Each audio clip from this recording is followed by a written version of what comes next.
It's important to remember that connectors thrive when they're placed in environments that value emotional intelligence. You need to remember to provide them with ample leeway to build new social networks and develop opportunities.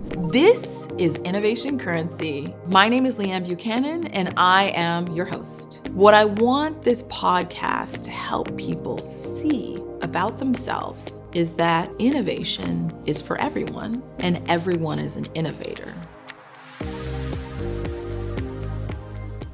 I developed a simple test, a quiz, if you will, to help anyone discover their hidden innovation traits from across 4 specific domains: disruptor, connector, distributor, and influencer. If you haven't already taken the quiz, please stop, take a pause, and go by visiting my website, www.leighanbuchanan.com/innovator quiz. Welcome to Innovation Currency.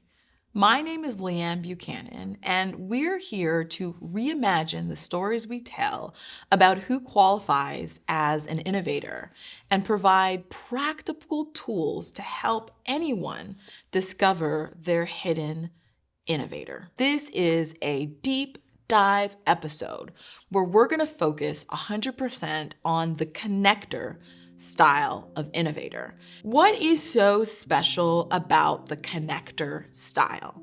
Well, connectors, you folks, have the intuitive ability to understand how people relate to one another and how they form deep bonds. You can create new ways to help us bridge even the widest gaps of difference among individual groups. And you have the power to elevate networking well beyond these transactional exchanges to spaces that genuinely create opportunities to maximize human potential. You connectors are true brokers of social capital, and you're extraordinarily adept at removing the barriers to privilege that people often and easily attach, sometimes unconsciously, to our interpersonal interactions. Now, as humans, we instinctively gather. We're actually hardwired for connection. Connectivity is our most natural state of being. So fear of judgment, rejection, significant life events, transitions, isolation, or limited networks, health challenges, lack of meaningfully fulfilling activities, misaligned relational expectations, cultural norms, or societal influences. These are all factors that disrupt our ability to connect with one another. And any number of factors that we experience at an individual level or a collective level may affect the formation and sustained health of our larger community infrastructures. Now, social fabric, it's really symbiotic.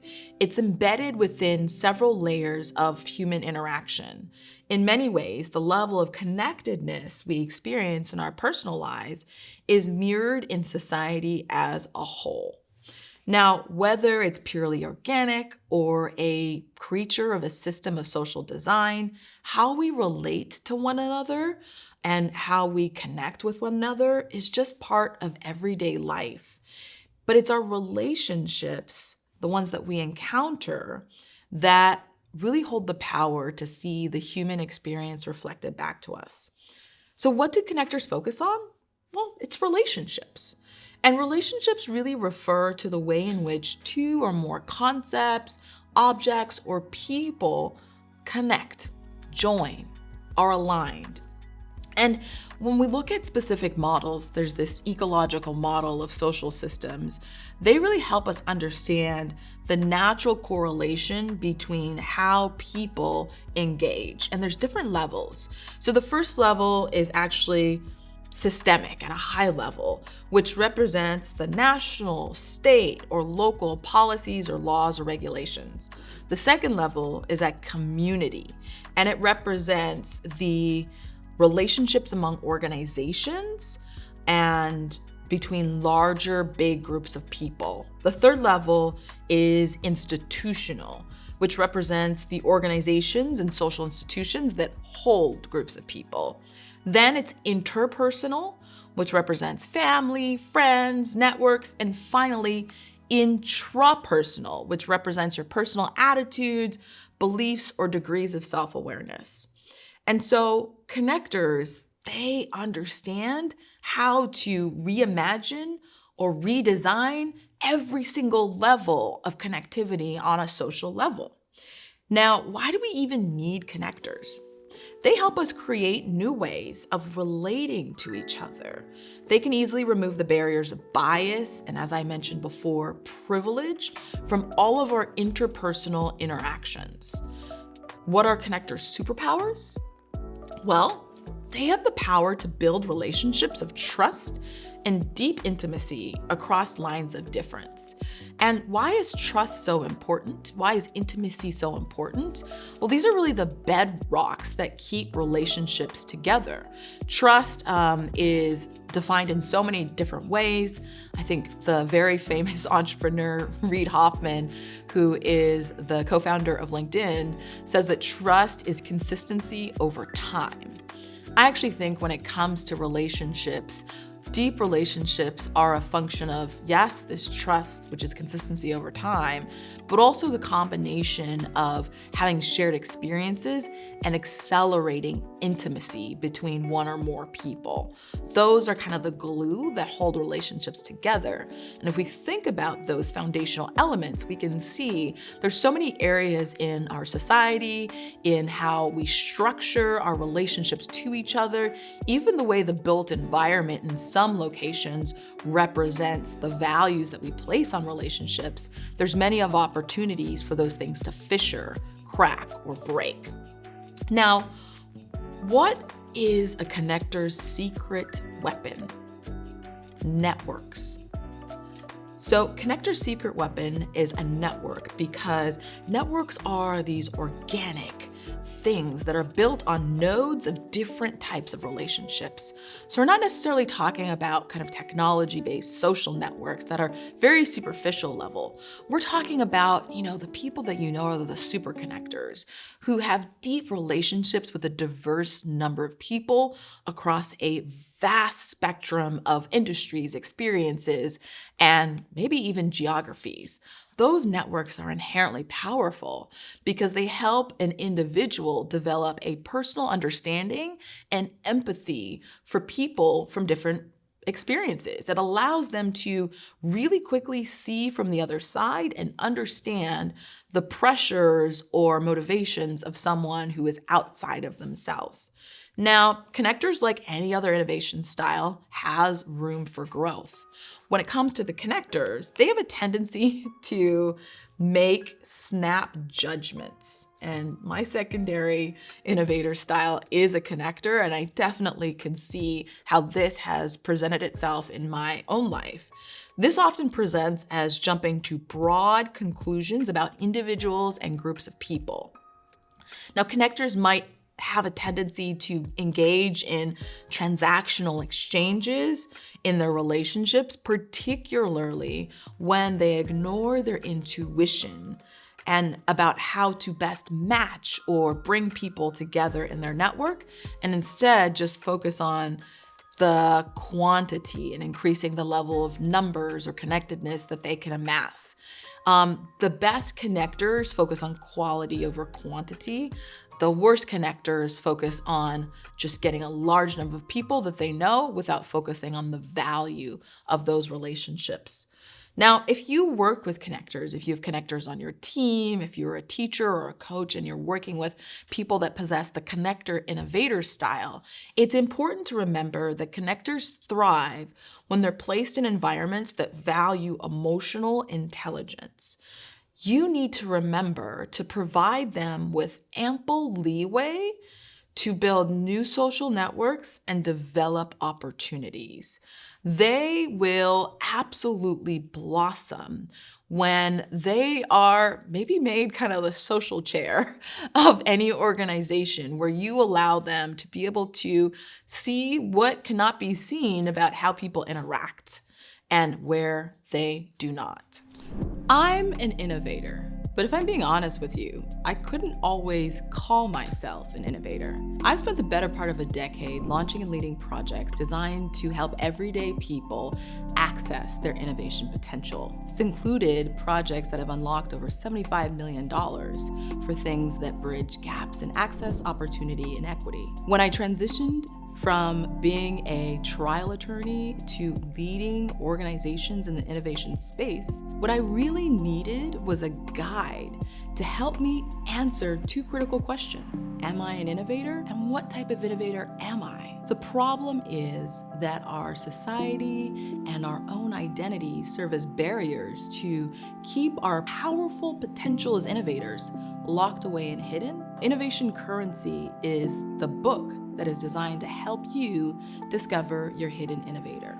If you've ever wondered what innovation looks like for you, how you might use innovation in your day-to-day life, or how you can use innovation to help solve some of the most pressing challenges in the world, or even your workplace or community, then please grab your copy of Innovation Currency, because I can assure you that after reading it, you'll have the tools, the experience, and the translatable skills to unlock your hidden innovator.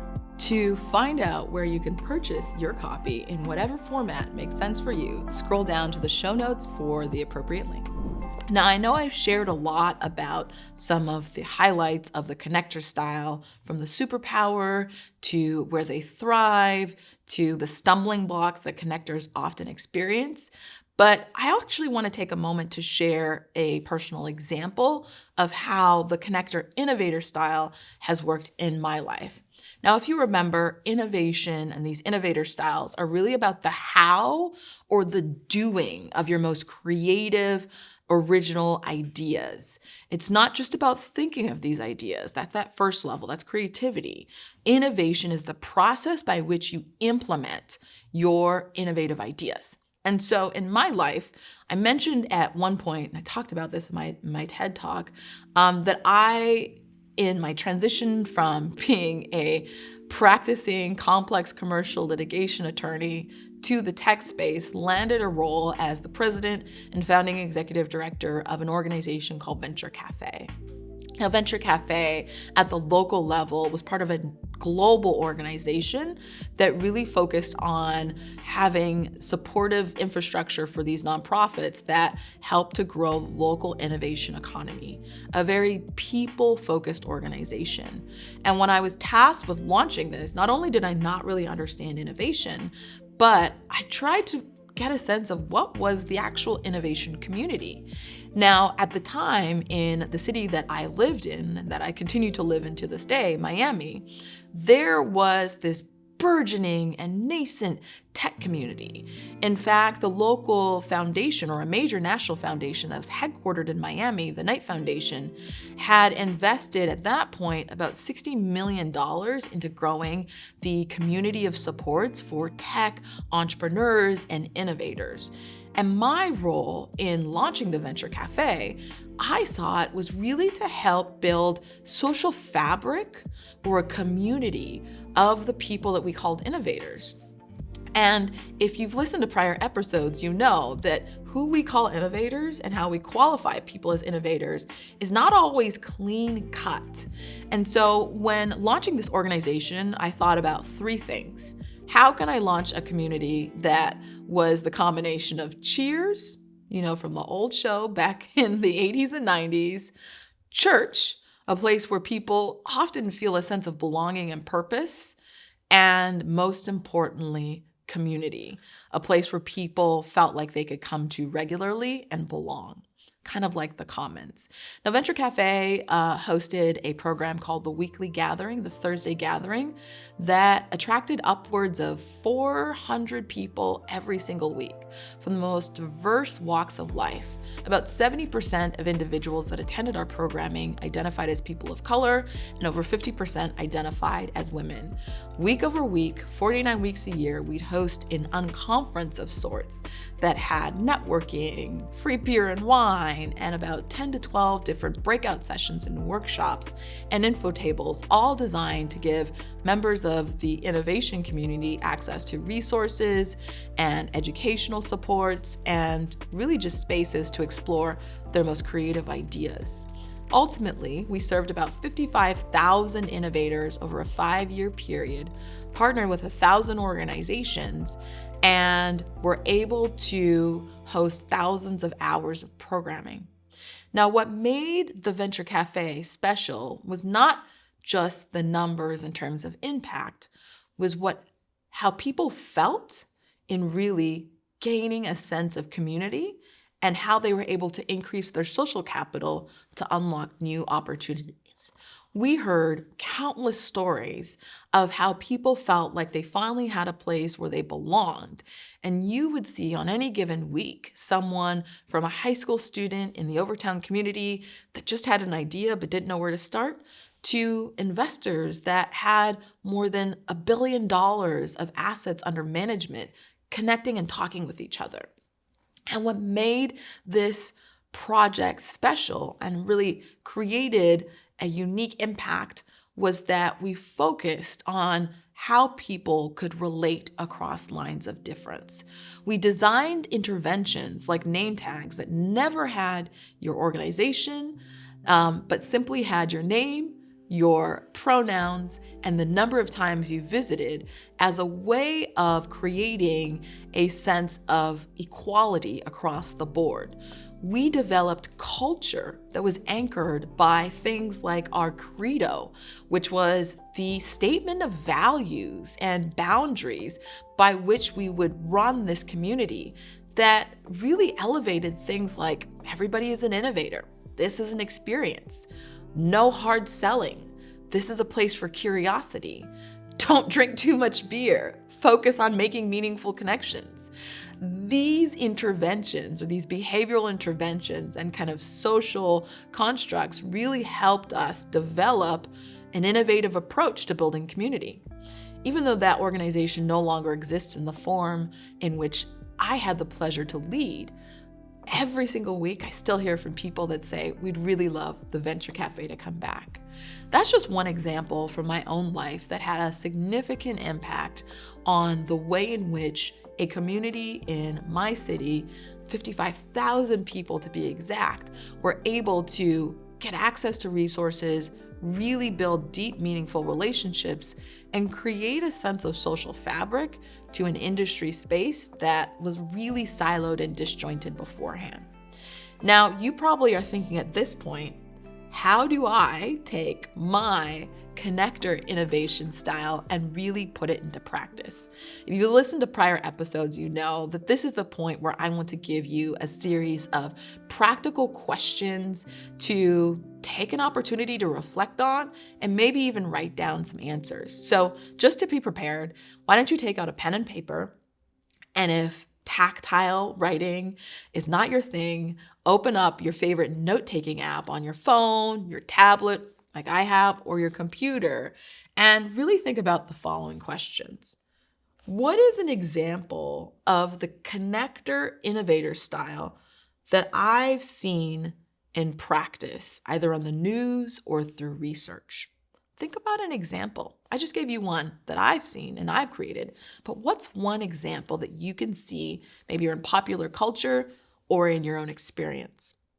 Second, how does this example align or kind of depart from the way in which I've described the connector innovator style, being that this is a style that the superpower moving barriers to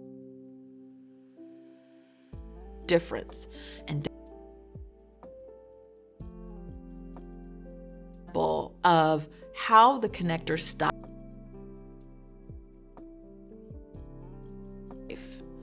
perhaps change how people relate. What's that example? Aspect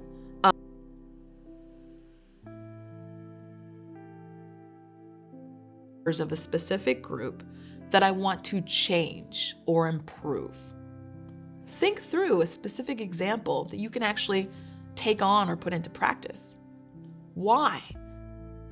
And then finally, how is your approach new or different from existing solutions out there? These questions, I hope, will help give you a more practical foundation to translate your hidden superpower as a connector type innovator into practice.